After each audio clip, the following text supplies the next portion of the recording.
ഒരു ഹിറ്റിലാണ് ഇപ്പൊ നിൽക്കുന്നത്. ആ വിശേഷങ്ങളൊക്കെ ഒന്ന് കേൾക്കാം. സന്തോഷം, ഒരുപാട് സന്തോഷം. കാട്ടുചെമ്പകം പിന്നെ ഹിറ്റായി. മന്ദാരപ്പൂവിന് ശേഷം കിട്ടണ ഹിറ്റാണ്.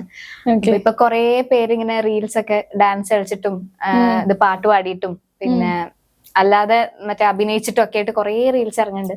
അതൊക്കെ കാണുമ്പോൾ ഭയങ്കര സന്തോഷം. എല്ലാരും എന്നെ മെൻഷൻ ചെയ്യുന്നു. അപ്പൊ ഞാനിങ്ങനെ ആദ്യമായിട്ട് ഇൻസ്റ്റഗ്രാം ഒക്കെ നോക്കുമ്പോൾ ഫുൾ നോട്ടിഫിക്കേഷൻ. അപ്പൊ അതിന്റെ ഒരു ഹാപ്പിനെസ്സിലാണ്, സന്തോഷം. എന്നാൽ നമുക്ക് വേണ്ടിട്ട് ആ പാട്ടൊന്ന് പാടാൻ പറ്റുമോ? ഓക്കെ. നീ പോകാതെ പോകാതെ കൈവെടിയാതെ 100 മോഹങ്ങൾ ദാഹങ്ങൾ തേടി വരുമ്പോൾ തീരം തിരയോടായി ഒരു പ്രേമ സലാപം കാറ്റും മുളം തണ്ടും ഒരു ഗാന സലാപം മുകിലണി മഴ പൊഴിയണ പകലേ കാട്ടു ചെമ്പകം പൂത്തോട്ടെ നാട്ടു തത്തമ്മ കേട്ടോട്ടെ നീ എനിക്കുള്ള കന്നി പെണ്ണാണേ